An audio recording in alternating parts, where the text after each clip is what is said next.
네, 오늘은 하나님이 하시는 일을 나타내고자 하심이라라는 제목으로 함께 말씀을 나누자고 합니다. 제가 장례식 예배에서 가끔 나누는 내용인데요. 여러분, 인간의 이 과거를 보면 역사의 수많은 사람들이 이 인생이라는 것이 무엇인가라는 것에 대해서 정의를 내리려 했다는 거예요.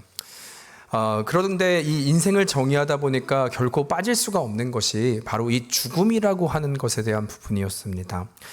모든 사람이 태어나는 것은 순서가 있는데 세상을 떠나는 것은 순서가 없다는 것입니다. 또한 이뿐만 아니라 그렇다면 죽음 후에는 도대체 뭐가 있는 것일까? 이것이 우리의 인생의 끝인 것일까? 라는 질문들이 끝없이 되풀이되었죠. 그래서 역사적으로 실제로 수많은 이론들이 나오기도 하고 또 이에 이단들이 많이 발생했던 것도 저희가 기억하고 있습니다. 여러분, 그래서 실제로 우리가 잘 아는 불교의 석가모니도 한번 보면은요, 그는 원래 왕자였잖아요. 그런데 그 또한 왜 그 자리, 그 신분을 벗어난 계기가 되었는가? 어떤 이유로 그는 그 자리를 벗어났는가라고 할 때 그 또한이 도대체 인생이란 것이 무엇인가라는 질문을 했다는 것이죠. 그리고 그 대답을 찾기 위해서 이제는 자신의 위치를 버리고 이제는 답을 찾기 위해 헤매는 사람이 되었다는 것입니다. 왜냐하면 그에게 있어서 인생은 아무리 보아도 네 글자로밖에 정의가 되지 않더라는 거예요. 그것이 뭐냐면 바로 생로, 병, 사. 사람이 태어나는데 시간이 지나니까 늙어가기 시작하고 병이 들고 한 사람도 예외 없이 결국에는 죽게 되더라.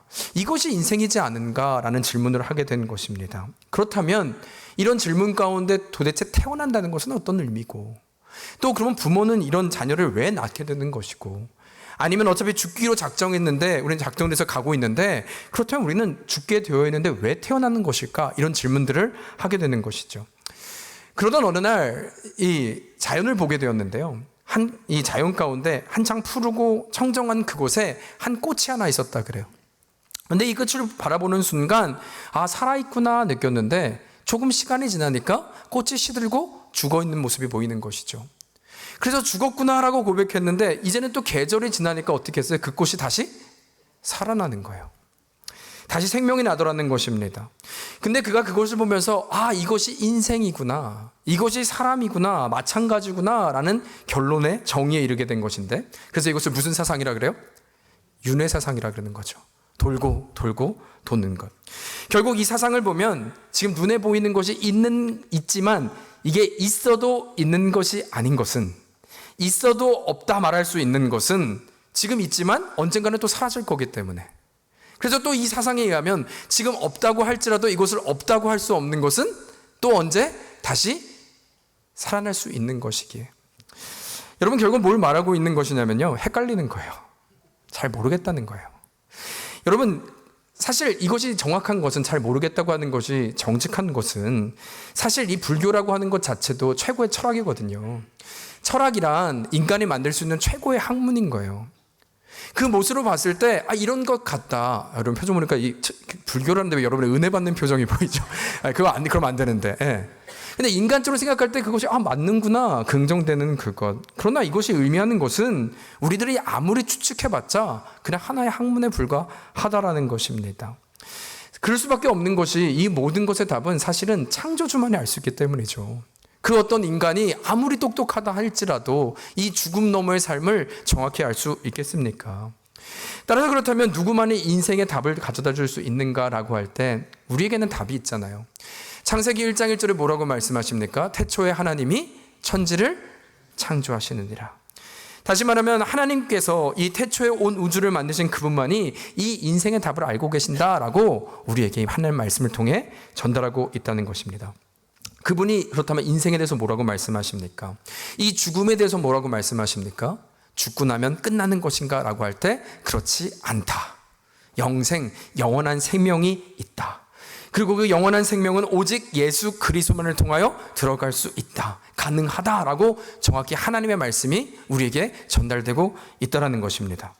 믿으십니까?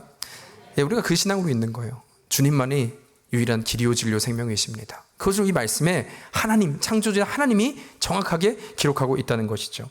여러분, 그렇다면 한번 생각해 보세요. 분명히 하나님의 말씀으로 이 영생과 모든 것의 진리를 말하고 있는데, 그럼 이런 질문을 해봐야 돼요. 분명히 하나님은 이것에 대해서 확실한 언약과 구원의 계획을 말씀해 주셨는데도 불구하고 왜 이 세상은 깨닫지 못하는 것인가? 왜 이것을 바라보지 못하고 믿지 못하는 것인가?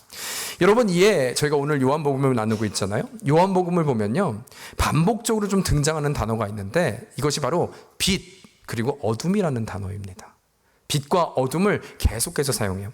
실제로 1장 5절을 보면 이렇게 이야기를 합니다. 빛이 어둠에 비추되 어둠이 깨닫지 못하더라. 실제로 이 의미는 뭐냐면 우리가 어둠이란 얘기예요. 예수님이 빛이라는 얘기인데, 빛이 우리에게 비쳤는데 우리 눈이 시각장애인이기 때문에, 소경이기 때문에 빛이 와도 볼 수 없는 존재가 우리가 되었다. 우리가 아무리 깨닫고 싶어도 우리는 어둠에 있게 깨닫지 못한다, 그 얘기를 하고 있는 것입니다. 또 8장에 보면 이렇게 얘기해요. 나는 세상의 빛이니 나를 따르는 자는 어둠에 다니지 아니하고 생명의 빛을 얻으리라. 여러분, 지금 이 구절을 보세요. 나는 세상의 빛이니, 예수 그리스도로 그랬잖아요. 빛은 나를 따르는 자는 더 이상 어둠에 다니지 아니한단 말은, 그러면 주님을 따르지 않는 사람은 어둠에 있다는 얘기예요, 빛에 있다는 얘기예요? 여전히 어둠에 있다는 얘기잖아요. 여러분, 어둠에 있으면 아무것도 보이는 게 없잖아요. 그러니까 말씀이 전에도 어둠에 있기 때문에 볼 수 있는 사람은 아무도 없는 결론. 왜 보지 못하느냐? 결국 볼 수 없기 때문에 보지 못하는 거예요. 성경은 지금 그것을 말하고 있다는 것이죠. 여러분, 오늘 제가 왜 이 빛과 어둠 얘기하느냐? 오늘 본문에도 바로 이 빛에 대한 이야기가 나오고 있기 때문인 것입니다. 빛에 대한 의미라는 거예요. 실제로 좀 구체적인 내용을 보면 오늘 어떤 내용이냐? 예수님께서 제자들과 함께 길가를 가고 있었습니다. 그럴 때 오늘 본문에 보면 태어나면서부터 눈을 보지 못한 소경을 만나게 되었다라고 성경은 기록하고 있는 거예요. 여러분, 제가 전회교회에서 LA에서 제가 한 7년을 사역했는데요. 그때 저와 함께 제자훈련 하셨던 한 여자 집사님이 계십니다. 제가 제자훈련을 했다는 것은 좀 특별한 관계예요. 왜냐하면 저는 훈련을 할 때 매일매일 훈련자들을 위해서 기도하거든요. 그러니까 특별한 관계가 된 거죠. 기도의 대상입니다. 실제로 저희도 9월부터 훈련할 생각인데 여러분 같이 우리가 기도해서 나가는 은혜가 있기를 바라요. 그런데 이 제자훈련을 마치고 나서 얼마 되지 않았을 때, 정확히는 제가 그 집사님 집을 방문한 한 주 뒤였는데요. 갑자기 이상한 소식을 들은 거예요. 분명히 한 주 전에 이 집사님과 또 남편분 같이 제가 신방을 했거든요. 그런데 한 주 뒤에 정말 예상하지 못하게 남편이 하나님의 나라에 소천했다는 얘기를 들었습니다. 밤새 무슨 일이 있었던 거예요. 그 소식을 들은 저는 너무나 놀랐고, 어떻게 그런 일이 있을 수 있을까? 그것이 당시로 가면 막 너무나 저도 충격을 받았으니까. 근데 잠시 정신을 차리고 보니까 저도 이 정도인데, 이제 이 집사님, 그리고 아이가요, 고등학생, 이제 대학교 올라가려고 그래요. 그리고 막내는 또 나이 차이가 있어서 초등학생이었어요. 제가 생각해도 너무나 막막하고, 어떻게 이런 일이 일어나는 것인지, 얼마나 충격이 클까, 막 이런 생각을 하고 있었습니다. 그러다가 이제 목사님 몇 분과 같이 좀 그 집에 찾아가게 되었는데요. 아니나 다를까 저의 눈을 보자마자 저를 붙잡고 하염없이 우시는 거예요. 그냥 눈물이 나는 거예요. 여러분, 제가 같이 많이 울었어요. 그냥 울었어요. 한참을 울다가 좀 진정이 돼서 사실은 무슨 말이라도 좀 해야 되는데 무슨 말을 할지 못하겠더라고요. 제가 감히 무슨 말을 띨 수 있을까? 우리는 자꾸 위로하려고 그러잖아요. 근데 여러분, 그 상황이 되면 위로조차 못하겠더라고요. 만일 이런 그런데 한번 생각해 보자는 거예요. 저한테는 그것이 잊혀지지 않는 장면이었는데, 여러분, 그럼 만일 여러분이라면 그 상황 가운데 무슨 말을 하시겠습니까? 만일 어떤 사람이 그분에게 가서 집사님에게 위로한다고 다 하나님의 뜻이 있을 거야, 다 잘 될 거야 라고 말을 한다면 여러분은 어떨까요? 물론 저는 그 말이 어떤 말인지 압니다. 하나님이 함께 하시기 때문에 괜찮아, 걱정하지 말란 얘기겠죠. 다 하나님의 선한 뜻이 있을 거야 라는 말은 신실하신 하나님이 또 다른 계획이 있을 거야 라고 하는 좋은 격려의 말인 것도 압니다. 여러분, 그러나 저는 어쩌면 한편으로 제가 그 입장이 된다면 이런 해석도 가능할 것 같아요. 그 말이 더 상처가 되지는 않았을까? 무슨 말이냐면, 다 하나님의 뜻이 있을 거야 라고 하는 그 말은 이것은 누구의 탓도 아니고 하나님의 일을 드러내기 위해서 일어나는 일이야 처럼 들릴 수 있잖아요.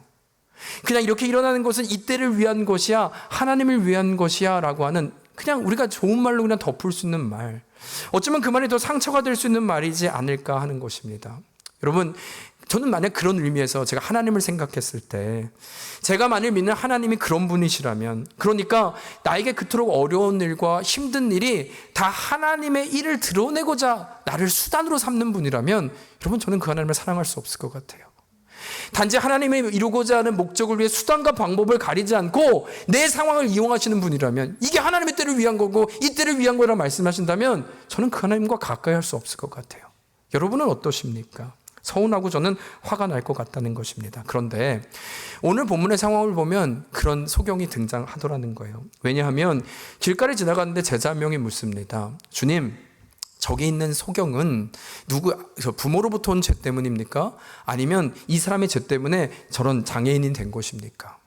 여러분, 지금 이 질문을 좀 제가 정리해드리면 이런 거예요. 저 사람이 장애인이 된 것은 누구의 죄 때문일까 묻는 게 아니라, 지금 이 당시 유대인들은요, 하나님께 순종하면 복을 받고, 신명기적인 사고거든요. 하나님께 잘 순종하면 복을 받고 하나님을 거절하면 저주를 받는 걸 믿고 있었어요.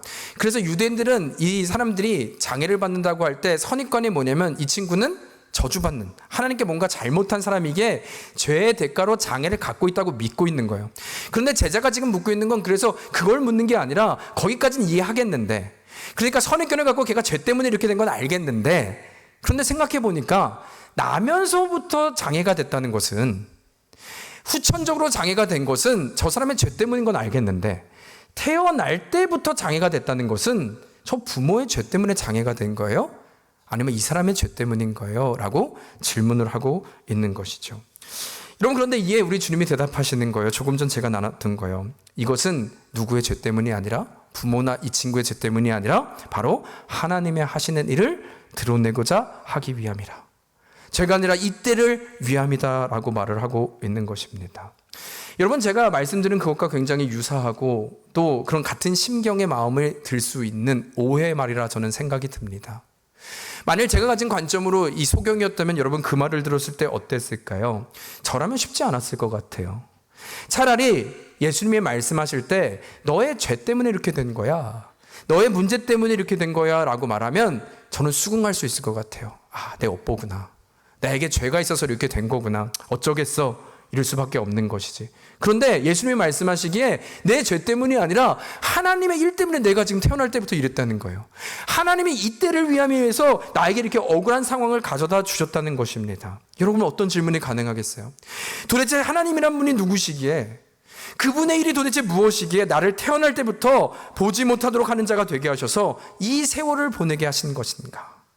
여러분, 어떠십니까? 솔직히 그 마음이 공감되지 않습니까? 그러면 이때를 위해서 나는 하나의 희생양이 될 것이잖아요. 그냥 수단에 불과한 것이잖아요.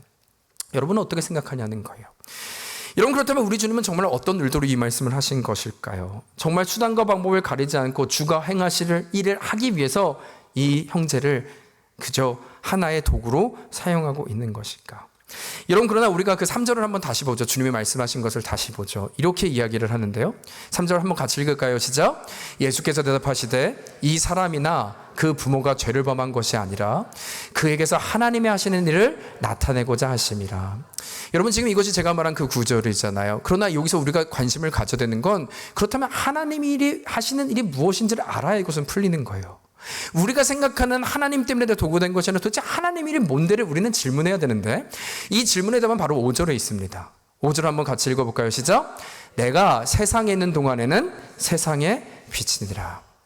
다시 말하면 이런 겁니다. 두 가지인데요. 첫 번째 말씀드렸죠. 요한복음에는 빛과 어둠을 얘기해요. 빛은 누구를 가리킨다고요? 예수 그리스도를 가리킨다고요. 그리고 이 소경을 말을 뭐라냐면, 우리 어둠 가운데 있는 우리의 상황과 우리의 현실을 말하고 있는 거예요. 여러분, 실제로 시각장애인들이 눈을 보지 못하는 것은 의학적으로 눈에 빛이 들어오지 않아서예요. 눈에 빛이 들어오지 않기 때문에 앞을 보지 못한다는 것이죠. 그러니까 이것이 의미하는 것은 결국 너희들로는 결국 눈을 뜰 수 없는데, 빛 대신 예수 그리스도를 통해서만 그분이 너의 일과 함께, 너와 함께 임하게 될 때 너는 드디어 눈을 뜨게 될 것이고 보게 될 것이고, 더 이상 소경된 자가 아니라 하나님이 행하시는 그 뜻, 그 자리에 서게 될, 그 구원받는 자녀가 됨을 말씀하고 있다는 거예요.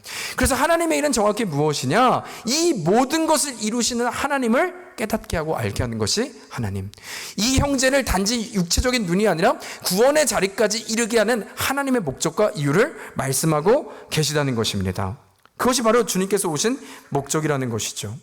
여러분, 그렇다면 두 번째 이런 질문을 했어요. 그렇다면 어떻게 주님이 예수님을 만나기만 하면 우리가 영적으로 눈이 떠질 수 있는가? 그분이 도대체 누구이기 때문에 그분이 통로가 돼서 우리가 만날 수 있는가? 이런 질문을 할 수 있습니다. 여러분, 제가 정확히 이번 달부터 며칠 안 됐죠. 이번 달부터 시카고에 온 지 6년 됐거든요. 6년 차가 제가 시작됐거든요. 그런데 요즘은 눈이 많이 안 오는 거라면서요. 시카고가 별로 안 춥다고 많이들 얘기하시더라고요. 전에는 막 키가 높고, 그래도 제가 이제 한 6년 됐으니까 좀 경험할 줄 알았는데 안 쳐주더라고요. 제가 이 정도 있는 건 안 쳐주더라고요, 시카고에서. 근데 이 눈이 오면 저는 굉장히 인상 깊을 때가 이제 시카고에서 언제였냐면, 이 밤새 눈이 내리고 새벽 예배를 오면 눈이 아무도 안 밟은, 우리 주차장에 아무도 안 밟은 곳에 문을 열고 처음을 다 이렇게 밟는 기분이 있죠. 뭐 새벽 예배를 나와 보셨어야지 알지, 네, 그 마음을. 근데 아무도 없는데 마치 달에 첫 발자국을 띄는 것처럼, 근데 다 밟는데 이렇게 그땐 별로 안 추워요, 아시죠? 이렇게 딱 사뿐히 밟는 그 순간에 너무나 기분이 좋을 때가 있어요. 네. 또 어떤 분은 저는 또 아직 고생을 안 해보셨군요, 이런 표정을 하는데, 여러분 동심이 여러분 없으세요. 보니까 지금 마음에 동심이 없어요. 좀 우리가 아름다운 감정으로, 그런 아름다움이 있었습니다. 그런데 이 시카고, 제가 눈 얘기가 나온 김에, 제가 시카고 하면 이 미시간 호수도 너무나 유명하잖아요. 전에 제가 그런 말을 드린 적이 있어요. 그것을 보면서 어렸을 때 스케이트 탄 기억도 나기도 하고, 와, 참 귀한 곳이다 이런 생각이 들었는데, 여러분, 이 강이라고 하는 건 제가 얘기한 적이 있잖아요. 사람이 스케이트를 타고 그 강을 건너기 위해서는 어떤 조건이 필요할까, 어떤 조건이 충족되면 갈 수 있을까라는 질문을 드린 적이 있습니다. 혹시 이러면 가능할까요? 나는 스케이트를 잘 타. 나는 그 강의 원리도 잘 알아. 나의 확신이요. 또 나는 운동신경이 좋아. 나는 건널 수 있어. 아니면 나의 자신감, 내가 혹시 저 얼음이 깨질 수 있지만 내 인생에는 한 번도 실패한 적이 없어. 고로 나는 결코 빠지지 않을 거야. 나는 이번에도 건널 수 있을까요? 여러분, 이런 마음과 확신이면 그 강을 건널 수 있을까요? 아니요, 결코 건널 수 없죠. 나의 감정과 나의 느낌은 강을 건너는데 아무런 도움을 주지 않습니다. 반면에 그러나 한 가지만 충족되면 돼요. 여러분, 어떻게 하면 강을 건널 수 있습니까? 그것은 단 하나죠. 그것은 내가 건널 수 있을 정도로 내 무게를 버틸 수 있는 얼음이, 두께가 그 정도의 강에 얼려 있으면 되는 거예요. 내가 아니라 그 강의 충족 조건이라면 갈 수 있는 것입니다. 여러분, 그런 관점으로 구원을 보자는 거예요. 영생을 보자는 거예요. 구원을 위해서 나의 조건, 나의 확신, 나의 자신감, 여러분, 이것이 아무리 충만하다고 해도 우리는 그것을 이룰 수 없습니다. 그런데 어떤 조건이면 된다고요? 구원을 이룰 수 있는 그분이, 그 얼음의 두께가 그 필요한 것처럼 우리가 믿는 하나님이 우리를 구원하실 수 있는 전능하신 하나님이면 불가능하지 않는 줄 믿습니다. 우리가 아니라 그분이 우리로 얼음을 건너게 하시는 거예요. 그분이 우리를 살릴 수 있는 분이면 되는 거예요. 그분이 우리의 구원자가 되시고 십자가로 인해서 모든 것을 구속하실 수 있는 분이면 우리의 감정과 상황과 자신과 상관없이 이 모든 것은 일어날 수 있다는 것이죠. 조금 더 정확히 말하면 그분의 보혈의 능력이요. 우리의 죽는 것은 죄의 싹슨 사망이잖아요. 예수 그리스도만이 이 죄를 해결하시고 우리를 생명에 얻게 하실 수 있는 유일한 구원자이심을 우리가 믿게 될 때, 그분만이 이것을 할 수 있다고 선포할 때, 어둠에 있는 우리를 빛으로 인도하시는 분임을 그분이 결정하시면 이 모든 것은 가능한 줄로 믿습니다.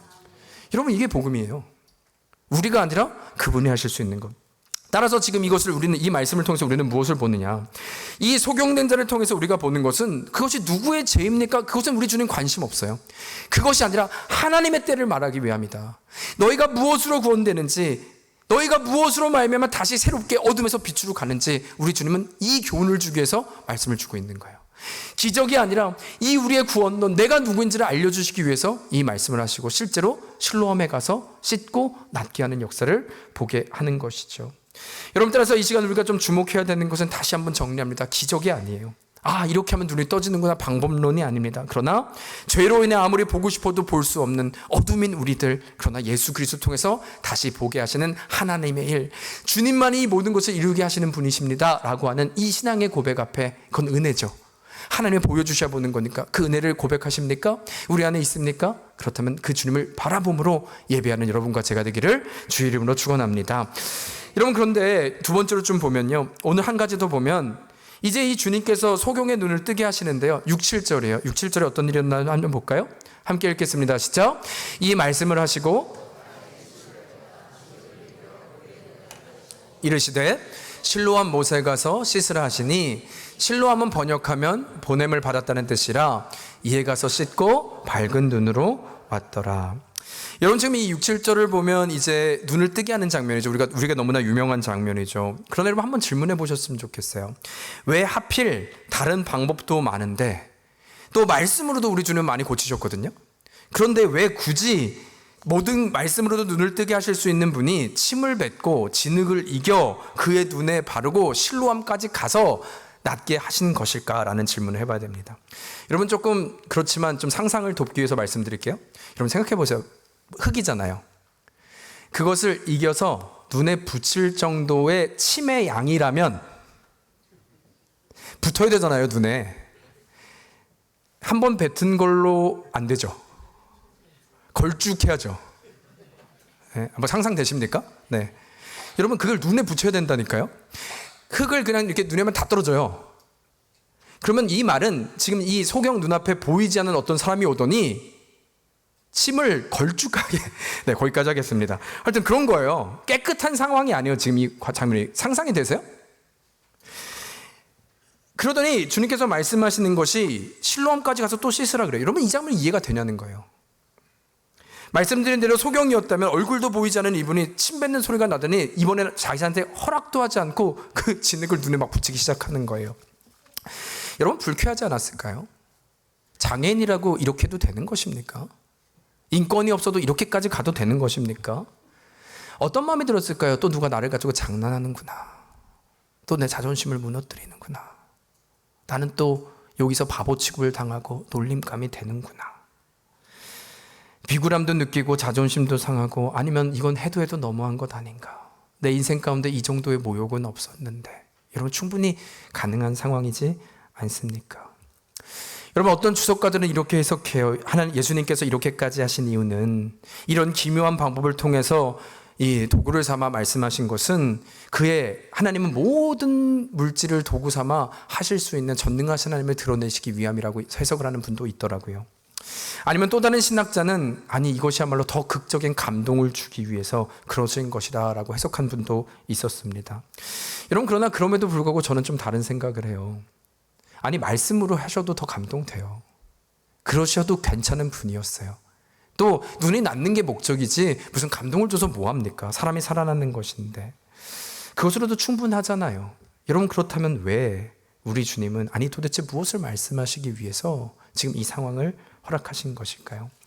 여러분, 제가 이 청소년 때 수련회, 교회 수련회 여러분 가보셨습니까? 가면 요즘은 잘 모르겠는데 저희도 기회되면 하면 좋겠는데 이 공동체 훈련이라는 거래요. 그러니까 서로 알아가는 거죠. 어색하잖아요. 이번에 단기 선교 갔는데 28명이 서로 처음에 너무 몰라요. 근데 같이 시간을 보내면서 알아가는 것처럼 교회에서 공동체 훈련을 합니다. 그래서 보통 뭐 하냐면 조를 짜가지고 뭐 신문지 하나 줘요. 이런 거 해보셨죠? 신문지에 이제 시간을 주고 1분 안에 거기 모든 멤버들이 다 올라가야 돼요. 그래서 다 올라가죠. 그럼 패스하면 또 신문을 반으로 접어요. 다 올라가세요. 여러분, 안 해보셨군요. 네. 그러면 또 반을 또 접어요. 그러면 나중에는 뭐 힘 좋은 친구들 업기도 하고 같이 한 발씩 들기도 하고 막 그러면서 막 웃으면서 하나가 돼요. 뭐 이런 게 공동체 훈련입니다. 그런데 그 훈련 중에 하나 이런 것이 있었어요. 여러분 해보신 분이 있는지 모르겠는데 2명씩 이번엔 짝을 져요. 그리고 한 명이 눈을 가립니다. 안대를 써요. 그리고 뭘 하냐면 이 출발 지점과 도착 지점을 정하고 한 명은 이 눈이 떠 있는 한 명은 이제 이 친구를 인도해서 뭐 앞으로 5걸음, 오른쪽으로 5걸음 가, 그럼 이렇게 따라가는 거예요. 그 말에 의지해서. 그래서 도착 지점까지 누가 빨리 오나 뭐 이런 거를 하는 것입니다. 여러분, 제가 한번 눈을 가리고 아무것도 보이지 않는 상태로 서 봤거든요. 저는 알았습니다. 이 친구가 1대1로 이 상황이 장난치는 상황이 아니고 되게 진지했어요. 분위기도 좋았어요. 또 저랑 짝된 친구가 되게 신실한 친구였어요. 게다가 저도 의심이 많아가지고 도착 지점이 어딘지 확인했습니다. 아, 저기까지 가면 되는구나. 그러고 안대를 썼어요. 모든 걸 다 알고 있었습니다. 이제 시작된 거예요. 그 친구가 앞으로 5걸음 가. 여러분, 제가 큰 걸음으로 갔을까요? 작은 걸음으로 갔을까요? 왜요? 왜? 예, 작은 걸음으로 갔어요. 5걸음 갔어요. 그 친구가 더 5걸음 앞으로 가래요. 5걸음 가야 되는데 3걸음 가다가 제가 물어요. 야, 맞는 거야? 앞으로 가는 게 맞는 거야? 맞대. 자기를 믿으래. 5걸음 걸으래. 5걸음 갔어요. 오른쪽으로 이번에 10걸음 가래요. 야, 너무 많이 가는 거 아니야? 여러분, 오른쪽으로 5걸음 정도 가는 순간 이 느낌인데요, 내 옆에 기둥이 있을 것 같아요. 이 친구가 신실한 것을 아는데 제 감정은 어디에 부딪힐 것 같아요. 한번 해보세요. 여러분, 저만 제가 믿음이 없는 게 아니라 해보시라니까. 집에 가서 한번, 또 남편과 아내 하지 마세요. 약 올립니다. 넘어뜨립니다. 한번 해보세요. 너무나 신기하더라고요. 우리 가운데 장난칠 거 아닌 것도 알고 이 진지한 것도 아는데 느낌상에는 기둥이 있을 것 같고 계속 불안한 마음이 들더라는 것입니다. 여러분, 우리는 하나님을 믿는다고 합니다. 하나님의 신실하심도 안다고 하고 우리는 아멘합니다. 그러나 여러분, 한편으로는 정직하게 우리 자신을 한번 볼 필요성이 있는 것 같아요. 때로는 내 자신을 볼 때 내가 계획하고 예상한 길과 하나님이 우리에게 현실을 줄 때 어긋나기 시작하면 하나님을 의심할 때 있지 않습니까?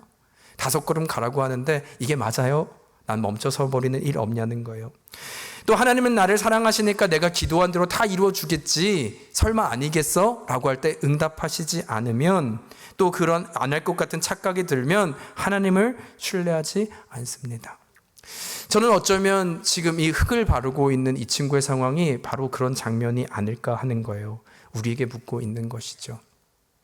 지금 눈에 흙을 바른 상태, 조롱을 당하고 무시를 당하고 오해할 수 있는 상황인 것입니다. 여러분, 만약 우리가 이 소경이었다고 생각을 해보죠. 어느 날 낯선 사람이 여러분에게 와요. 근데 그분이 주님이었어요.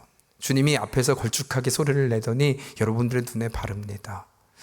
여러분, 우리가 주님이라는 소문을 이 친구는 알고 있었습니다. 그러니까 화를 내는 것이죠. 근데 눈에 바르는데 그 다음에 눈을 바르면 여러분 정상적으로 어떻게 반응하겠습니까? 일반적이라면 정말 이 상황에 이제는 우스워지는 것입니다. 화를 내야 되는 것입니다. 아니면 내가 한 번 정도 더 이상 반항하지 않으면, 내가 이곳에서 바로잡지 않으면 다른 사람이 그 다음에 또 덤빌 것 같잖아요. 인간이 그렇잖아요. 이런 마음들 있지 않겠습니까?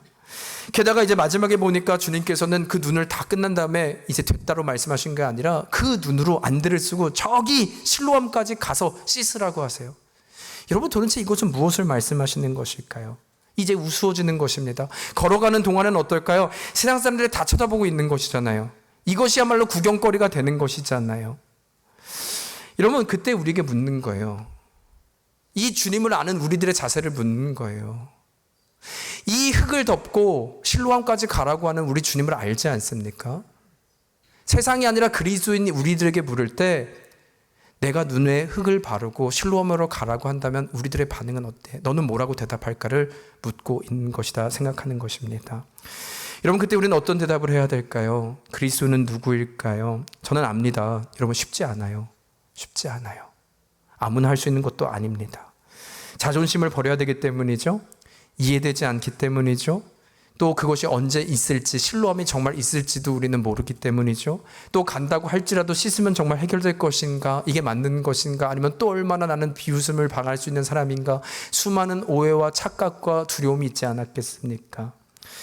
여러분, 그러나 이것이 말하는 것은 우리의 자리는 바로 믿음의 자리임을 말하는 거예요. 왜냐하면 이 말씀하신 분이 예수 그리스도이시기 때문입니다. 여러분, 우리의 자리요, 말씀하신 분이 예수 그리스도시면 그분은 어떤 분이냐? 강의 두께요, 얼음이요.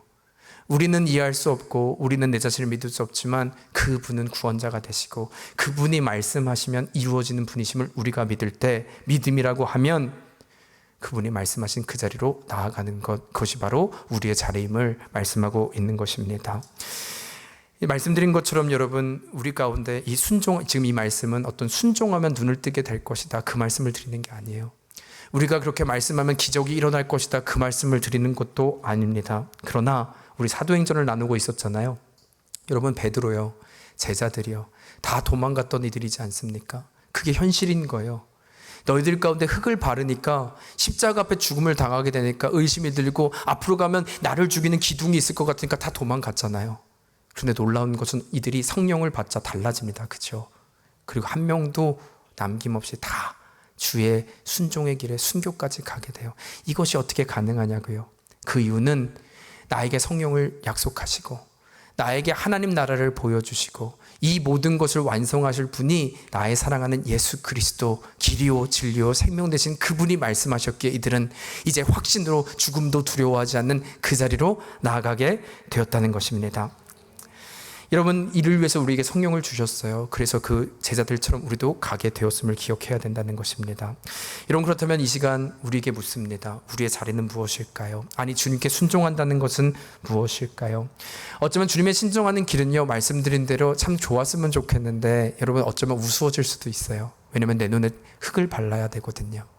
때로는 내가 모르는 사람이 주님인지 모르는 그분이 나에게 오셔서 침을 뱉는, 그래서 이상한 짓을 하는, 이해할 수 없는 상황이 벌어질 수도 있는 것이거든요. 주님을 믿는다고 할 때 이성적으로 말하면 세상은 아직도 그런 종교적인 그런 세뇌를 당하고 있는 거냐, 바보 취급을 당하기도 하고, 또 우리의 인생이 응답이 없게 또 쓰러지는 일들도 있습니다. 그때 우리에게 묻는 것입니다. 우리가 주님 앞에 그럼에도 견딜 수 있는가?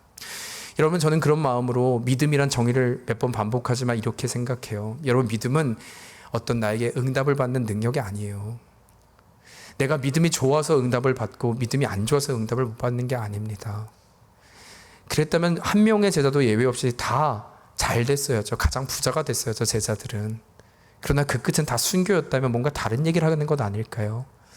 그렇다면 믿음은 무엇인가? 라고 할 때 이 자존심 상하고 이해되지 않는 상황 가운데서도 하나님과 예수 그리스도의 말씀이 진리이고 완성됨을 믿기에 우리는 오늘을 견디는 것입니다. 이것이 믿음이에요.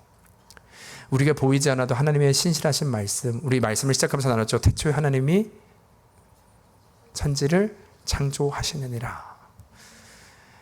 하나님의 완전하시다는 얘기는 하나님에게선 불완전함이라는 게 없는 거예요. 그렇죠? 완전이라는 단어는 불완전한 게 없어요. 우리가 그 하나님을 믿으면, 그 예수 그리스도 하나님을 믿으면 그분의 말씀은 진리가 되는 것이고, 우리가 그 자리에 힘들지만 실로함에 가라 하시면 갈 수 있는 것, 그때 하나님의 나라는 이루어질 수 있는 줄 믿습니다. 여러분, 말씀을 마칩니다. 우리 가운데 혹시 진흙 덮여져 있는 것 같진 않으세요? 주님을 믿었더니 더 원망스러워요. 우스워졌어요. 세상에 어떤 능력이 보여야 내가 그래도 그리스도인으로 살아가는데, 여러분도 전도할 수 있을 것 같은데 여전히 내 눈에는 보이지 않습니다. 여러분, 그러나 우리가 봐야 할 건 눈에 보이는 진흙이 아니라, 만약 그 진흙조차 말씀하신 분이 우리 주님이라면 우리 주님은 이 연약한 나를 통하여 하나님의 나라를 이루실 줄 믿습니다. 여러분, 주님 이 은혜를 우리에게 더하여 주실 줄 믿습니다. 이번 한 주 그 믿음의 자리에서 우리가, 저도 이번 주 휴가 가는데요, 가서 좀 살아내려고요. 네, 마음을 놓는 게 아니라 또 그곳에서도 하나님의 보게 하시는 은혜를 보려고요. 우리 함께 2주 뒤에 능력으로, 은혜로 함께 은혜 자리에 나아가는 여러분과 제가 되기를 주 이름으로 축원합니다. 우리 그런 마음으로 함께 같이 찬양할까요?